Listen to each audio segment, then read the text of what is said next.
In this video, we're going to be recreating Chef Graham Elliott's 2 Michelin star pea soup. Let's get right into it. Alright, so we're going to start off here by chopping and peeling our onions, getting that all prepped. We're going to do some small dices on these onions, make them look very nice, very beautiful, very small diced onions. Some good knife skills here.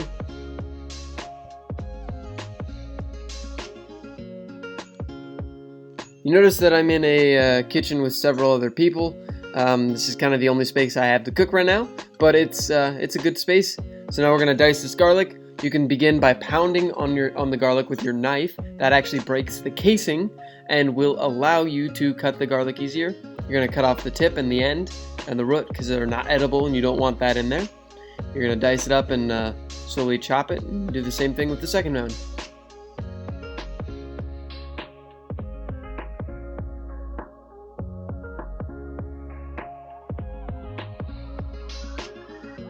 Yeah, very simple. Just gonna keep dicing that up using proper knife skills and proper knife handling. As you'll notice, the way I'm gripping the knife, you pinch and wrap around the knife. Being very careful not to cut it myself when I'm scraping that off the board.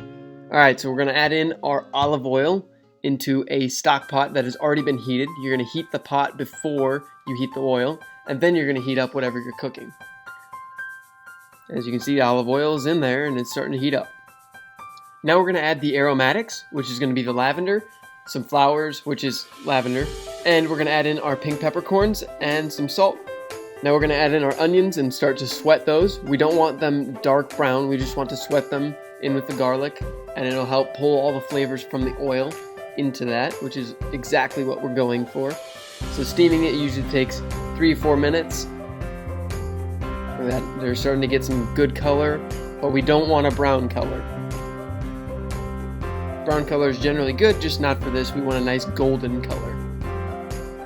Now we're going to add some peas that we shucked and froze, and then we are going to add them into the stock pot. We're going to stir them around a little bit and incorporate them in with the vegetables we have sauteed.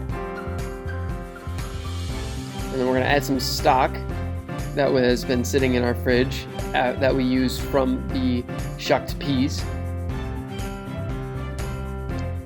And then we're going to let this sit and boil, and once it's boiled, we're going to bring it back down to a simmer and let it cook and let those flavors mellow together, because the longer you let stuff sit together, the more flavor it's going to be. We're going to add some mint in there as well.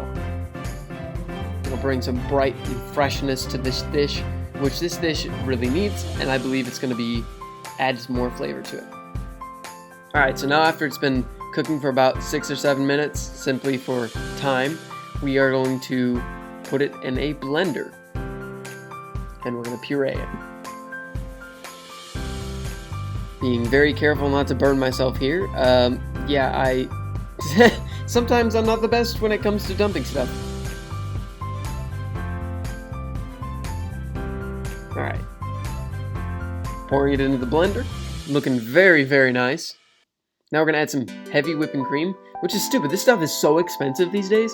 Like, I paid $7.50 for that carton, and that is crazy how expensive it is. And we're going to add a pinch of salt in there as well.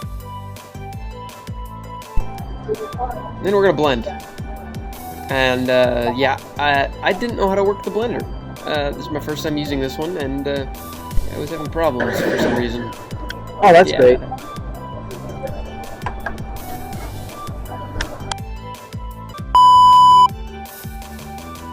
Yeah, and it finally started working, which is great, because I was starting to get a little mad at this blender at this point, and yeah, it was upsetting. And after it's all blended, we're going to go straight into plating. We're going to pour the pea soup into a bowl.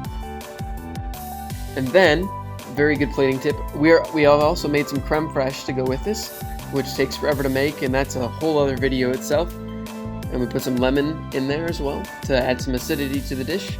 And then we'll garnish it with some rose petals. That's what we have going on here. And this is the final plate. If you want me to write a recipe on this, just let me know. And let me know in the comments. Please like, please subscribe, and keep following me for more recipes like this.